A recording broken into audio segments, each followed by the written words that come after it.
مسلمان کہلانے والوں کو اسلامی معلومات سے دلچسپی خال خال ہے۔ خال خال کا مطلب کچھ کچھ کو ہے، ورنہ اکثر کو معلوم نہیں۔ اچھا، سوال کرنے میں بڑے شیر ہیں، پوچھیں گے تو سوال کرتے ہو، پوچھتے ہو، اچھی بات ہے، تو اس پر پھر عمل بھی کرو۔ پوچھتے جاؤ گے، معلومات بڑھتی جا رہی ہیں، اب عمل بھی آنا چاہیے۔ پوچھ رہے ہیں، عمل نہیں کر رہے۔ مثلا ایک مسلمان پر ایمان لاتے ہی کیا کیا چیزیں واجب ہو جاتی ہیں؟ واجب کے معنی ضروری ہے۔ کچھ اعمال ہیں، فرض ہیں، کچھ واجب ہیں، کچھ سنت مؤکدہ ہیں جن کی تاکید کی گئی ہے، کچھ غیر مؤکدہ ہیں، کچھ حرام ہیں، کچھ ناجائز ہیں، مکروہ ہیں۔ مکروہ کی دو قسمیں ہیں، ایک تحریمی ہے، ایک تنزیہی ہے۔ تحریمی حرام کی طرح ہوتی ہے، لیکن نہیں سیکھتے۔ طہارت کے مسائل ہیں، پاکی کیسے حاصل کرنی ہے ظاہری طور پر نہیں سیکھتے۔ یہ پاکی جو آپ نے حاصل کی ایمان لا کر کے آپ کفر سے، شرک سے پاک ہو گئے، یہ باطنی ہے۔ اب ظاہری پاکیزگی ہے، اس کے مسائل ہیں، نہیں سیکھتے۔ فرائض کیا کیا ہیں، واجبات کیا کیا ہیں، نہیں سیکھتے۔ حقوق کیا ہیں، نہیں سیکھتے۔ فرائض کیا ہیں، نہیں سیکھتے۔ تجارت کرنے والے کو تجارت کے مسائل بنیادی معلوم ہونے چاہیے، نہیں ہے۔ اسی طرح ماں باپ بہت کہتے ہیں اپنی اولاد کو ہمارے فرما بردار بنو، قرآن میں حدیث میں سکھایا گیا ہے ماں باپ کا کہنا مانو، ماں باپ کو تکلیف نہ دو، بالکل ہے، لیکن ماں باپ پر اولاد کے کیا حقوق ہیں نہیں معلوم۔ اولاد کو تو کہتے ہیں کہنا مانو، خود اولاد کے لیے کیا کرنا ہے وہ ساری باتیں معلوم نہیں ہیں۔ میاں بیوی، شوہر اور زوجہ، ان دونوں کے کیا آپس میں ایک دوسرے پر حقوق ہیں نہیں معلوم۔ ملازم رکھے ہیں گھر میں، ملازموں سے کیسا سلوک کرنا ہے نہیں معلوم۔ سفر کے معاملات کیا ہیں، حضر کے کہیں موجود ہیں، رہتے ہیں، وہاں کا حکم کیا ہے، سفر پر جائیں حکم کیا ہے نہیں معلوم۔ سیکھنے کا شوق بھی نہیں ہے۔ ایک انسان کسی ادارے میں ملازم ہو جائے، اس کی تفصیلات معلوم کرتا ہے کہ مجھ سے غلطی نہ ہو، میں نکال نہ دیا جاؤں۔ وہاں کے سیکھ رہے ہیں، اسلام کو کوئی اہمیت نہیں ہے، دین کے بارے میں کچھ نہیں کہ کون سی بات مجھے دین سے خارج کر دیتی ہے۔ لوگ کہتے ہیں کفر کے فتوے دیے جاتے ہیں، تو ایسا کام جو کفر ہے اس کو معلوم کر لو، وہ نہ کرو۔ علماء کسی کو کافر بناتے نہیں، کسی نے کفر کیا ہو تو اس کا کفر بتاتے ہیں۔ بنانا اور ہے، بتانا اور ہے۔ تو ایسی باتیں معلوم ہونی چاہیے کہ جو ہمیں دائرہ ایمان سے نکال دیتی ہیں، تاکہ ہم کفر میں نہ چلے جائیں۔ نہیں سیکھ رہے، تو یہ کمزوریاں ہماری ہیں یا نہیں ہیں، اور ہم قابو نہیں پانا چاہتے ان پر، ان کو نہ سمجھنا چاہتے ہیں، نہ ان پر عمل کرنا چاہتے ہیں۔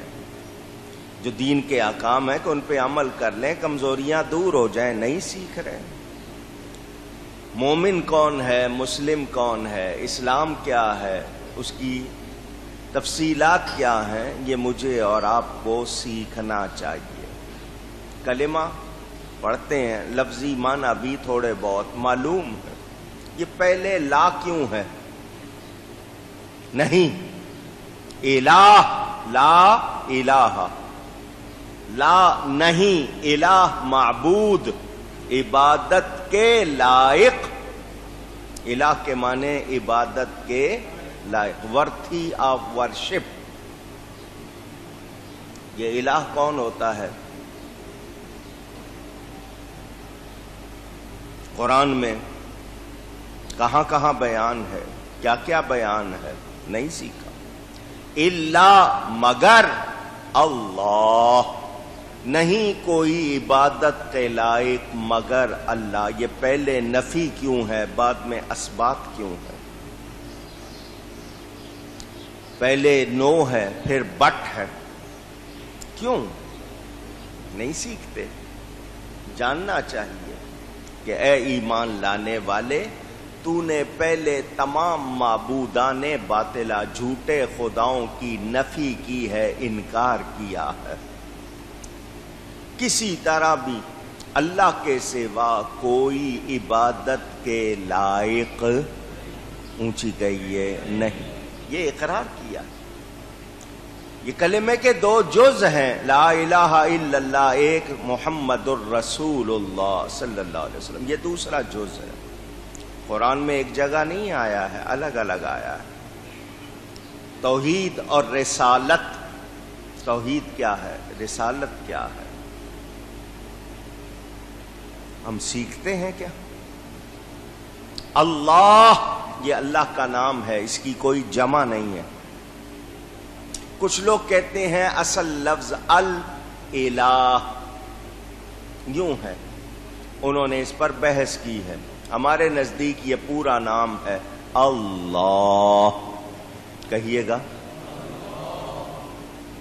یہ اللہ کا ذاتی نام ہے، کسی نے نہیں رکھا، یہ اس کا نام ہے۔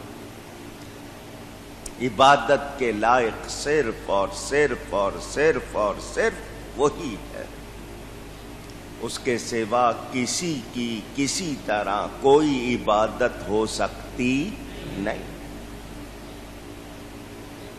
وہ وحدہ لا شریک ہے، کوئی کسی طرح اس کا ساجی، ہمسر، اس کے برابر، اس کے مثل، اس جیسا نہیں۔ وہ جسم سے، جسمانیات سے، مکان سے، مکانیات سے، زمان سے، زمانیات سے، سمتوں سے، جہتوں سے، ہر قسم کے عیب سے، نقص سے، خامی سے، کمزوری سے، مجبوری سے، معذوری سے پاک ہے۔ وہ خالق ہے، وہ مالک ہے، وہ رازق ہے، اس کو کسی کی کسی طرح کوئی حاجت ضرورت نہیں۔ باتیں جانتے ہیں نا، مگر کہاں غلطی ہو سکتی ہے، کہاں ہو رہی ہے نہیں معلوم۔ کچھ لوگ مظاہر قدرت کو پوجنے لگ گئے، کسی نے آگ کی پوجا کر لی، کسی نے ہوا کی، کسی نے پانی کی، کسی نے لوہے کی، کسی نے تاروں کی، کسی نے سورج کی، کسی نے چاند کی۔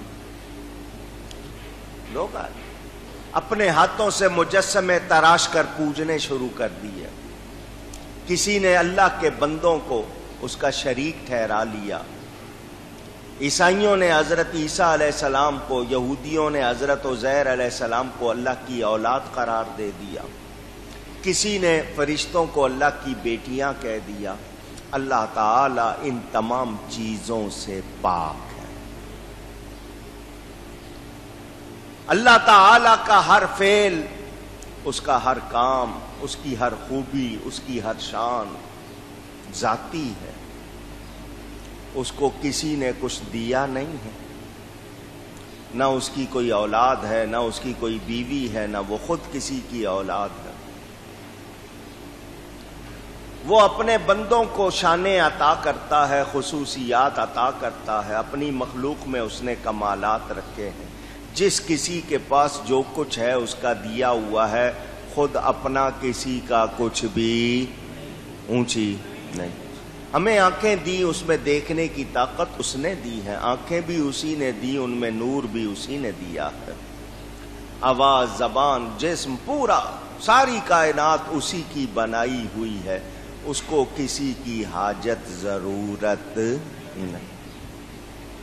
اس نے نبی ولی بنائے میری آپ کی رہنمائی کے لیے، ان نبیوں ولیوں کو کمالات دیے، ہم ان کے اپنے ذاتی کمال نہیں مانتے، رب کے عطا کیے ہوئے مانتے ہیں۔ کسی نبی ولی کو ذاتی طور پر کمال والا مانے کہ یہ خود سے کمال والا ہے، ایسا عقیدہ رکھنا درست نہیں ہے۔ توحید کو سمجھے۔ شرک کیا ہے؟ جیسا اللہ کو ماننا، بالکل ویسا ہی کسی اور کو ماننا، یہ شرک ہوگا۔ اللہ دیکھتا ہے، بندہ بھی دیکھتا ہے، جیسا اللہ دیکھتا ہے یہ کہیں بالکل ویسا ہی بندہ دیکھتا ہے، یہ شرک ہوگا۔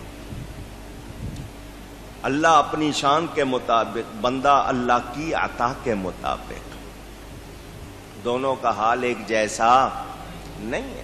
ہاں دیکھنے میں دونوں ہیں مگر برابر نہیں۔ اللہ خود سے کمال والا ہے، بندے کو رب نے کمال دیا، جس کو جتنا دیا ہے، سب کو ایک جیسا نہیں دیا۔ نبیوں ولیوں کو اس نے بہت نوازا، بلکہ فرمایا ان کی آنکھیں میں بن جاتا ہوں۔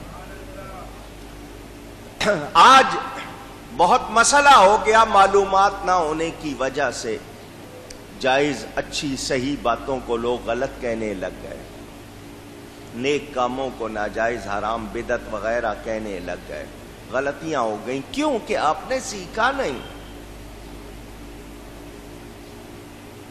ایک بندہ جاتا ہے باغ میں، پھول کو دیکھتا ہے، کوئی پھول کا رنگ دیکھ کے خوش ہو رہا ہے، کوئی اس کی بناوٹ دیکھ کے خوش ہو رہا ہے، کوئی اس کی خوشبو دیکھ کے خوش ہو رہا ہے، سونگھ کے خوش ہو رہا ہے۔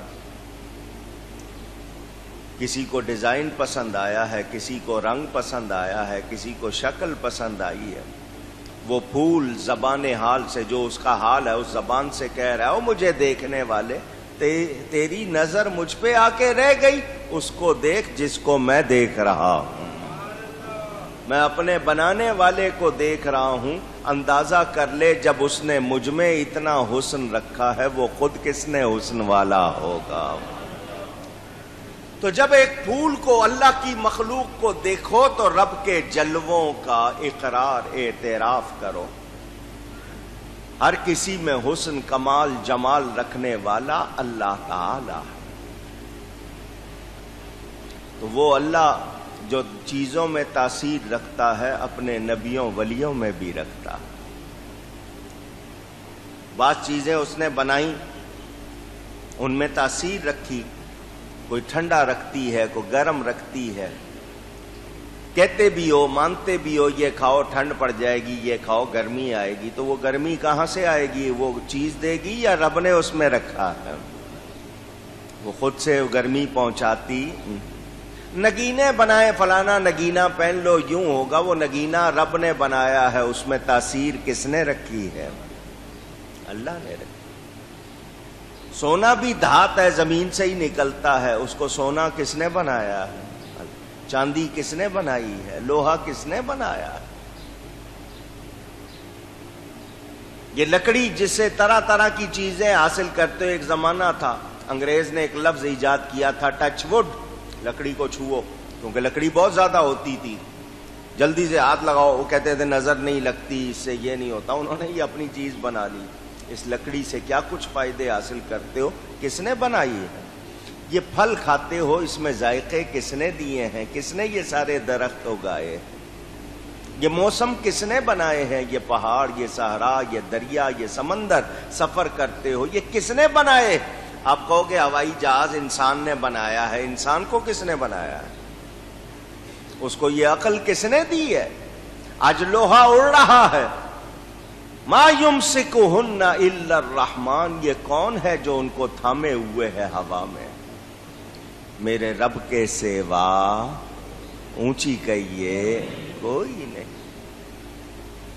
یہ ہمارے لیے سفر، ادھر سے ادھر جا رہے ہیں، ادھر سے ادھر آ رہے ہیں، یہ ساری سہولتیں کس نے دی ہیں؟ رب کو پہچانو۔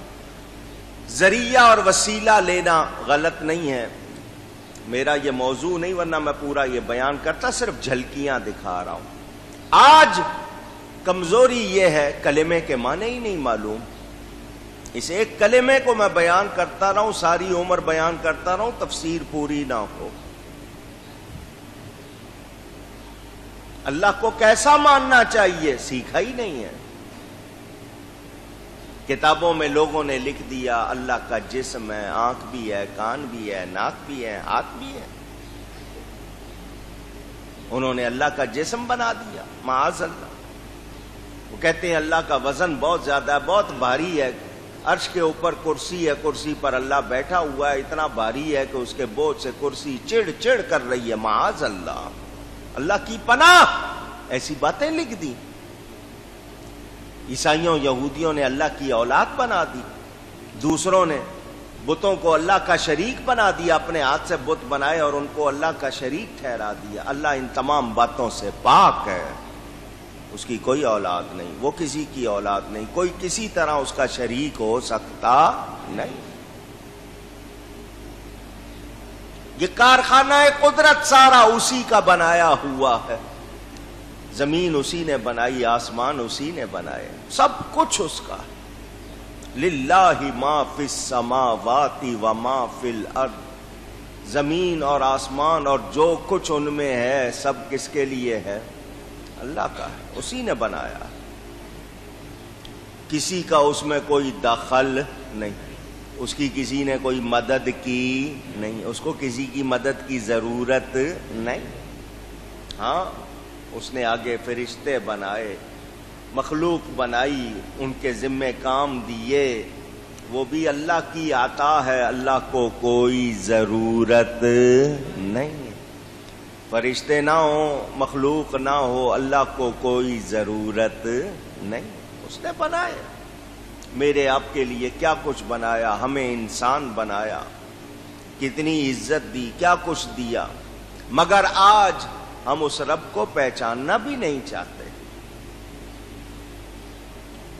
کچھ مناظر قدرت میں گم ہو گئے، پوچھتے تو نہیں لیکن ان میں گم ہو گئے، چیزوں میں گم ہو گئے. رب میں گم ہونا تھا، گم چیزوں میں ہو گئے. یاد رب کو کرنا تھا، چیزوں کو کرنے لگ گئے. نیکیاں جمع کرنی تھی، دنیا جمع کرنے لگ گئے. انسان ہے. غفلت، بے توجہی، لاپرواہی پتہ نہیں اس میں کہاں سے آ گئی. اس کو جس طرح ہونا چاہیے تھا اس طرح نہیں ہو رہا. اللہ تعالیٰ نے اس کی ہدایت کا انتظام کیا. آسمان سے صحیفے بھی بھیجے، کتابیں بھی بھیجی، نبی بھی بھیجے، پوری ہدایت کا انتظام کیا. جنہوں نے نبیوں سے تعلق جوڑا، ان کے پابند ہوئے، وہ آنے والی نسلوں کے لیے نمونہ بن گئے، مثال بن گئے. حالات پڑھ کے دیکھیں جو ایمان لائے ان میں کیا کیا تغیرات آئے، کیسے کیسے انقلاب آئے، وہ کیسے بن گئے. آج ہم جتنا کتاب سے، نبی سے دور ہوتے جا رہے ہیں، ہم میں کمزوریاں ہی کمزوریاں، خرابیاں ہی خرابیاں.